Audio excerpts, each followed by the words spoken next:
성부와 성자와 성령의 이름으로 아멘. 예수님과 어머니 하나 되신 성심을 통해 아버지 뜻 안에서 기도드립니다. 사랑하는 하나님 아버지, 저희가 듣겠습니다. 오늘도 위대한 진리의 빛을 가르쳐 주셔서 감사드립니다.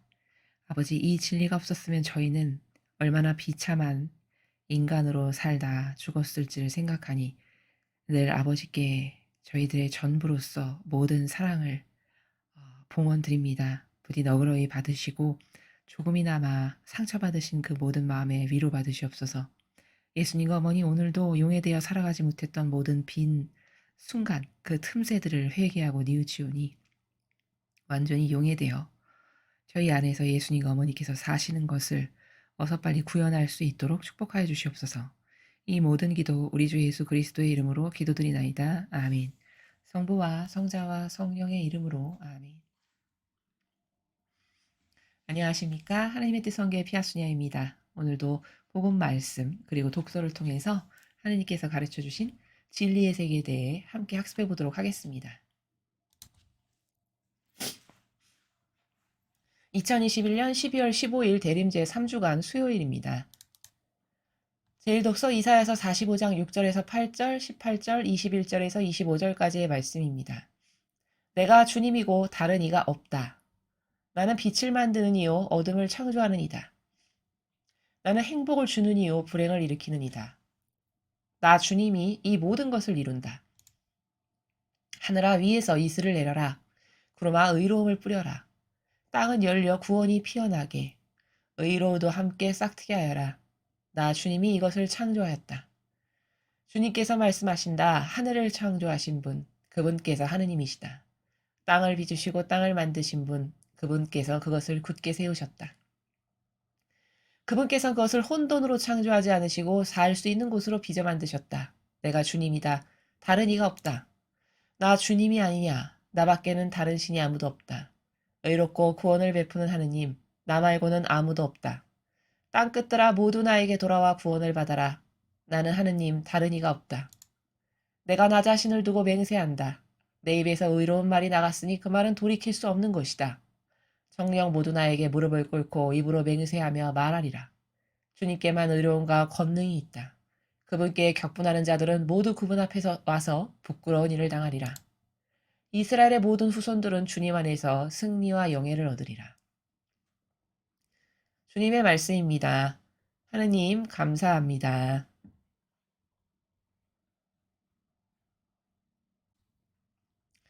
오늘 이사야서 45장은 하느님께서 어떤 분이신지를 깨닫지 못하는 인간에게, 그러니까 온 우주 만물의 주인이셔 그걸 피상적으로 생각하는 우리들에게, 그래서 형식주의로 대하는,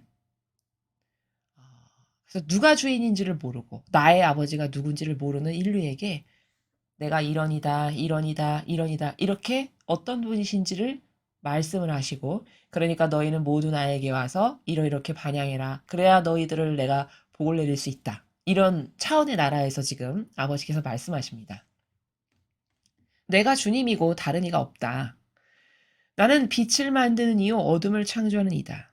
자, 빛이다 라고 말씀하신 이 단어 안에 포함되어 있는 근원은 생명, 진리 이런 게 다 빛이죠. 자, 그것이 다 아버지가 만드신 거고 아버지 것이시죠.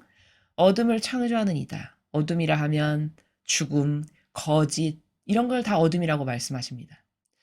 나는 행복을 주는 이요 불행을 일으키는 이다.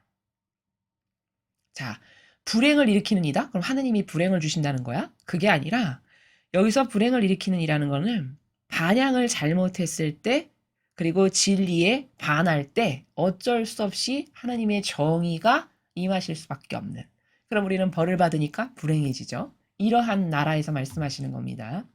나 주님이 이 모든 것을 이룬다. 하늘아 위에서 이슬을 내려라. 구름아 의로움을 뿌려라. 의로움을 뿌려라 라는 것은 하느님께서 우리에게 거저주시는 희생적인 사랑, 그것이 의로움이시죠. 그래서 예수님을 보내주신 거죠. 자격이 우리가 있어서가 아니라. 자, 그렇게 의로움을 뿌려라. 땅은 열려 구원이 피어나게 의로움도 함께 싹트게 하여라. 땅은 열려 구원이 피어나게. 자, 이러한 아버지께 땅이라고 하면 인류, 우리를 말씀하시는 것이고, 이러한 아버지께 인류가 구원이 피어나게 라는 것은 올바르게 반향을 한다. 그러면 구원을 받게 될 것이고, 이런 말씀이시고, 의로움도 함께 싹트게 하여라. 예수님을 닮은 희생적 사랑을 하는 그런 반향을 하는 영혼들도 있을 거라는 것이죠. 나 주님이 이것을 창조하였다. 주님께서 말씀하신다. 하늘을 창조하신 분, 그분께서 하느님이시다. 땅을 빚으시고 땅을 만드신 분, 그분께서 그것을 굳게 세우셨다. 자, 굳게 세우셨다라는 것은 한번 설정해서 창조하신 것이 흔들리거나 뒤바뀌거나 달라지지 않는다는 겁니다. 그걸 굳게 세우셨다 말씀하신 건데 예를 들면 태양이 어느 날 갑자기 달이 되지 않는다는 거죠. 그렇게 확확 막 뒤바뀐다는 게 뒤바뀌지 않는다는 거죠. 그분께서는 그것을 혼돈으로 창조하지 않으시고 살 수 있는 곳으로 빚어 만드셨다. 혼돈으로 창조하지 않으시고가 바로 무슨 나라냐면 다 질서 가운데 만드셨다는 거예요. 아버지께서 창조를 하실 때. 그러니까 혼돈으로 창조하지 않으신 게 맞죠? 내가 주님이다. 다른 이가 없다. 나 주님이 아니냐. 나밖에는 다른 신이 아무도 없다. 의롭고 구원을 베푸는 하나님, 나 말고는 아무도 없다. 아버지께서 자랑을 하시려고 이 말씀을 하시는 게 아니고요. 야, 내가 이런 사람이야. 내가 이런 신이야. 이런 신 나 받고 또 봤어? 이런 나라가 아니시고 도저히 근원이 어떤 분이신지를 깨닫지 못하니까 인류가. 어디가 진짜고 어디가 가짜고 어디에다 올인해야 되고 어디는 손절해야 되고 이런 걸 모르니까 얘들아 내가 정말 너희들의 아버지. 너를 만든 그 아버지. 그러니까 나밖에 없다는 말씀을 계속 반복하시죠. 그렇죠? 의롭고 구원을 베푼 하느님, 나 말고는 아무도 없다. 너희들에게 거저 의로움을 주고 예수님을 보내주신 게 거저 희생적 사랑으로 보내주신 거죠. 그리고 구원을 어떤 신이 도대체 지옥 갈 거를 다시 건져 올리셔서 천상에 갈 수 있는 기회를 주시는 신이 어딨냐. 이런 말씀이시죠. 그렇죠? 나 말고는 아무가 없다. 팩트만 말씀하세요. 진짜. 진실과 사실만을 말씀하십니다. 그래서 진리인 거죠. 아버지께서는. 땅끝들아 모두 나에게 돌아와 구원을 받아라. 나는 하느님 다른 이가 없다. 자, 땅끝들아 이렇게 말씀하신 것은 온 세상 모두야. 내 백성 이스라엘만 그게 아니라 땅끝이니까 지구 전체. 온 세상 모든 나의 백성아 다 나에게 와서 구원을 받아라. 나 말고는 다른 이가 너를 구원해 줄 신이 존재하지 않는다. 이런 말씀이시죠? 내가 나 자신을 두고 맹세한다. 자, 내가 나 자신을 두고 맹세한다는 거는 아버지 위에 더 높은 이가 없으시니까 하느님 위에 어떤 더 군림하시는 존재가 있어요. 내가 하느님을 걸고 맹세해. 우리 인간은 그렇게 말하잖아요. 세상 사람들도. 그거는 가장 높은 분을 두고 내가 맹세할게. 나 그 정도로 자신 있어. 이럴 때 쓰는 말이죠. 근데 하느님 위에 더 높으신 분이 없으니까 나 자신을 두고 맹세한다 내가. 이런 말씀이시고요. 내 입에서 의로운 말이 나갔으니 그 말은 돌이킬 수 없는 것이다. 한번 성성을 걸어서 무엇을 말씀하셨죠? 그러면 절대 그것을 되돌리시지 않는다는 거예요. 이래서 아버지가 멋있으신 거죠. 인간은 약속하고도 되돌리죠. 그렇죠? 약속해도 뒤집어 엎고 언제 그랬는데 모르겠는데 기억이 안 나는데 이런 식이잖아요. 인간은. 근데 아버지께서는 한번 내 입에서 무슨 말이 나갔어. 예언을 했어. 너에게 너를 축복한다 하셨어. 그러면 꼭 그 축복을 주신다라는 거죠. 이런 나라고 정녕 모두 나에게 무릎을 꿇고 입으로 맹세하며 말하리라. 그래서 인류가 똑바로 반향을 하면 하느님 앞에 무릎을 꿇고 맹세를 하기를 어떻게 말할 거라는 거죠? 주님께만 의로움과 권능이 있다. 아버지께만 의로움이 있고 우리를 사랑하셔서 희생적으로 주시는 그 사랑의 의로움이 있으시고 권능, 못하실 것은 하나도 없으신 전지전능하심이 있으십니다. 그분께 격분하는 자들은 모두 그분 앞에 와서 부끄러운 일을 당하리라. 자, 하느님 앞에 격분한다? 그러니까 예를 들면 하느님을 원망하고 하느님을 탓하고 감히 이런 영혼들, 그런 사람들은 다 부끄러운 일을 당하게 될 거라는 거죠. 이스라엘의 모든 후손들은 주님 안에서 승리와 영예를 얻으리라. 이스라엘의 모든 후손, 이거는 이스라엘이라는 지명에만 국한 게 아니라 하느님 백성, 모든 후손이라고 하셨으니까 하느님 백성, 그분의 자녀들, 그분께 속한 참된 자녀들, 그들은 주님 안에서 승리와 영예를 얻으리라. 즉 승리와 영예, 즉 죽음과 어둠을 뚫고 빛을 만나서, 그래서 그 영혼들 안에서 하느님의 영광이 드러나고 그들이 하느님을 증언하고, 이렇게 해서 하느님의 승리와 영예를 드러내는 그런 영혼들이 되리라. 누가? 이스라엘의 모든 손들, 아버지께 속한 자녀들이, 이렇게 말씀하시는 내용입니다. 자, 계속해서 복음 말씀 보시겠습니다. 루카복음 7장 18절에서 23절까지 말씀입니다. 주님 영광 받으소서. 그때 요한은 자기 제자들 가운데에서 두 사람을 불러 주님께 보내며, 오실 분이 선생님이십니까? 아니면 저희가 다른 분을 기다려야 합니까? 하고 여쭙게 하였다.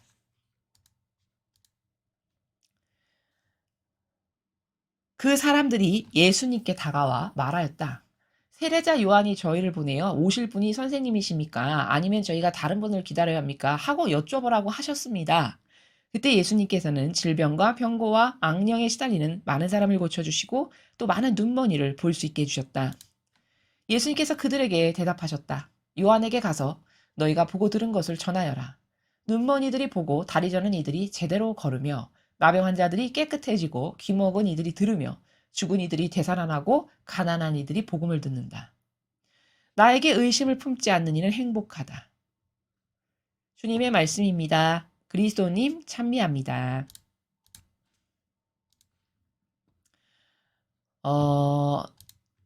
그 세례자 요한에 대해서 이제 저희가 많은 강의를 통해서 반복적으로 여러분들에게 말씀을 드렸기 때문에, 저희 강의를 들으신 분들은 이제 세례자 요한에 대해서 올바르게 성경에 근거하여 인식하실 것입니다.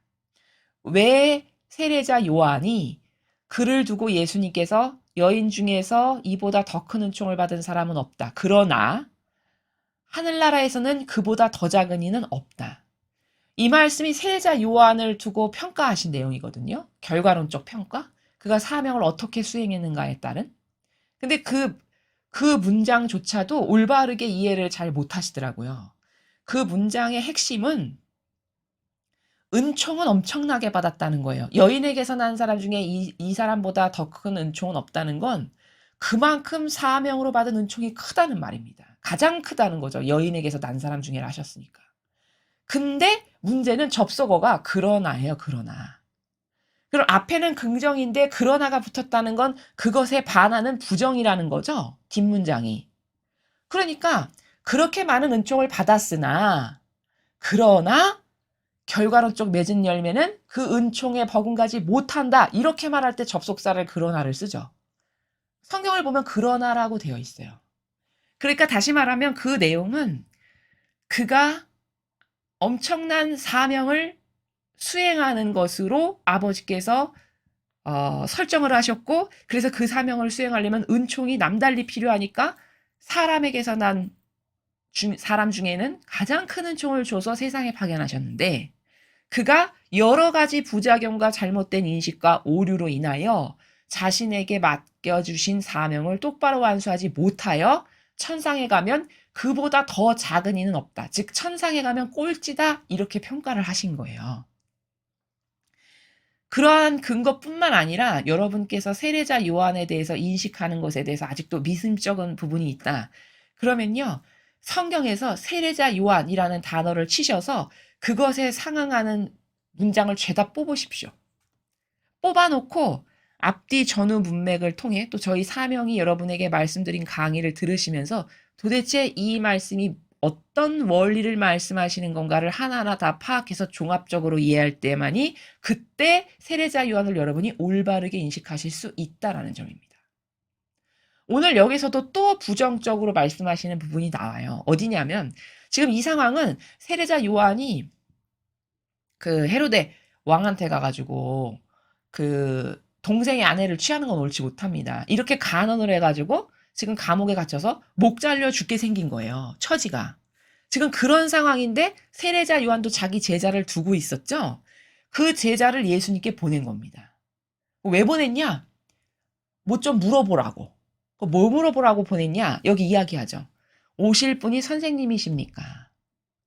아니면 저희가 다른 분을 기다려야 합니까? 이거를 물어보라고 파견한 거예요. 세례자 요한이. 자, 그러면 벌써 이것만 봐도 우리가 세례자 요한은 예수님을 메시아요 그리스도라고 믿지를 않았구나를 알 수 있어요. 그렇죠? 여러분, 믿은 사람이 하나 된 사람이 의구심을 품고 질문을 합니까? 그렇지 않죠? 하나 됐다면 예수님과 완전히 하나 됐다면 오히려 그 사명에 완전히 속해서 그 사명을 더 잘하도록 돕고 협력하고 함께하지 게다가 제자까지 따로 뒀어요. 이거는 하나 된 사람이 취하는 자세가 아닙니다. 그렇죠? 이렇게 하나 되지 않았다는 걸 반증하는 거고요. 게다가 와서 질문까지 하라고 제자를 파견해서 시켜요. 그럼 이거는 뭐냐면 세례자 요한은 예수님을 그리스도요 메시아라고 인정을 안 했구나. 믿지 않았구나. 의심을 했구나. 이것을 이 대목에서 알 수 있어요. 그러니까 이제 제자들이 가서 저희는 신부로 왔으니까 이거를 답을 해야 됩니다. 여쭤보라고 해서 왔습니다. 이렇게 이야기하죠. 그러니까 예수님께서 그때 뭐라고 계셨냐면 막 기적 펼치시고 아픈 사람 고쳐주시고 이런 일을 하고 계셨어요. 사명을. 그런데 그런 질문을 하니까 예수님의 답변을 잘 보십시오. 요한에게 가서 너희가 보고 들은 것을 전하여라.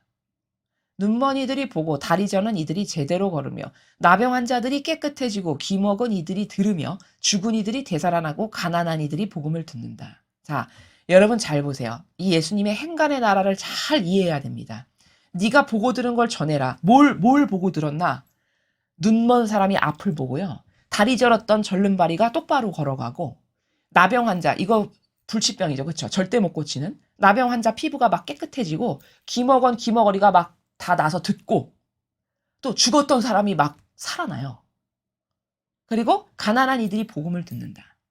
예수님 말씀하신 아버지의 뜻이 무엇인지를 알아듣고 기뻐하고 이런 일이 벌어지고 있는 거죠. 지금 자신들의 눈앞에서. 그럼 잘 보세요. 22절에 이런 내용을 이걸 인간이 할 수 있는 것입니까? 이건 인간이 할 수 없는 거예요. 그렇죠? 이거는 제 아무리 대단하고 훌륭한 인간이라고 해도 할 수 없는 초자연적인 나라에서나 가능한 일이죠. 그렇죠? 초자연적 질서 가운데서나 가능한 일이에요. 이 모든 예수님께서 하신 거는.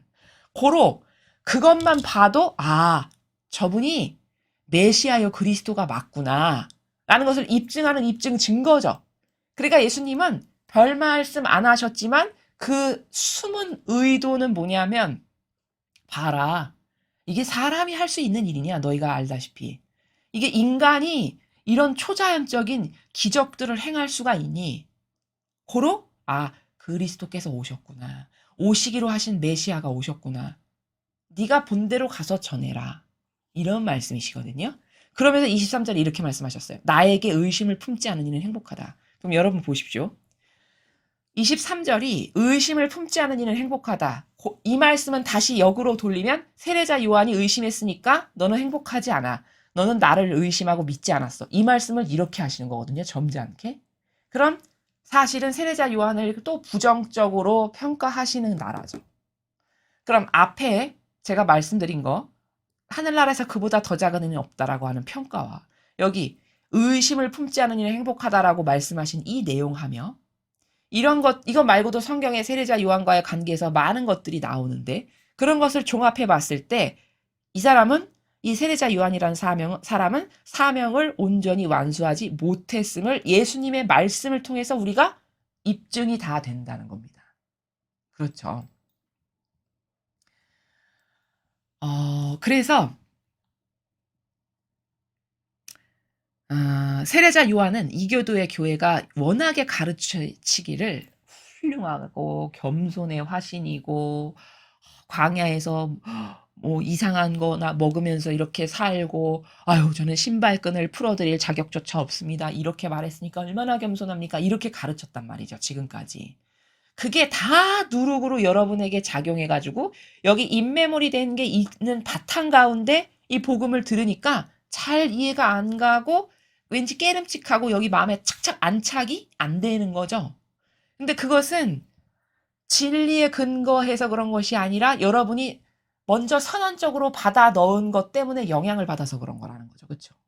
깨끗한 백지였었다. 여러분에게 아무것도 인발부가 되지 않은. 그랬다면 그리고 이 성경을 있는 그대로 읽고 진리의 나라에서 들었다면 단번에 알 수 있는 것을 그렇게 어렵게 인식이 되는 거는 여러분이 기존에 가지고 있었던 누룩을 받아먹은 그 악영향 때문에 그렇다라는 걸 인정할 수밖에 없죠. 왜? 제가 지금 성경에 나오는 예수님의 그 참된 진실과 사실의 증언을 토대로 여러분에게 입증을 시켜드렸습니다. 자, 그러면 왜 이런 부작용이 있었을까? 왜 세례자 요한은 사명을 온전히 수행하지 못했을까? 여러 가지 이유가 있습니다만 그 중에 인간적으로는 세례자 요한이 예수님하고 남남이 아니라 사촌지간이죠. 게다가 조금 더 형이죠. 그렇죠? 그러니까 조금 더 형이라고 하는 그 인간적인 나라에서 봤을 때는 내 사촌 동생이 메시아고 그리스도라는 게 그렇게 쉽게 믿어졌을까요? 어렵다는 거죠. 우리가 입장을 바꿔서 우리의 일이라고 생각한다면 사촌 동생이 맨날 콧질질이 이상한 일이나 하고 다니고 기저귀 차고 다니는 걸 내가 본 사촌 동생이 어느 날 메시아고 그리스도라고 한다면 거기에 이 사고방식 안에 있는 자아가 어떤 충돌을 일으키는 것을 하겠죠. 그렇죠? 지금 그런 부작용이 세례자 요한에게 있다는 겁니다. 그래서 이런 것 말고도 여러 가지 다양한 부작용, 온전하지 못했던 점 이런 것들을 이제 앞에 강의에서도 많이 말씀을 드렸기 때문에 정리를 해서 말씀을 드리는 것이고요. 그리고 여기 하나 보면은 23절에 나에게 의심을 품지 않은 이는 행복하다. 예수님께서 말씀하시는 이 나라는 잘못 들으면 우리가 인간적으로 해석하면 비난하네. 이렇게 들을 수 있어요. 근데 이거는 비난이 아니라 예수님이 말씀하신 23절은 진실을 말씀하시는 거예요. 진실. 사실이 그가 의심을 품고 있죠. 믿지 않고. 그러니까 의심 품지 않는 사람은 행복한 거다. 그냥 진실, 팩트만을 말씀하시는 거예요. 그럼 세례자 요한이 자신을 믿지 않는 그런 나라에 살아간다는 걸 모르셨을까? 그랬을 리가 없죠. 다 아시죠, 이미. 그러나 그분의 그 인격의 고결함이 예수님의 거룩함이 우리와 어떻게 다르냐면 자신을 반대하고 하나 되지 않았는데도 불구하고 비난하시지 않더라는 거죠.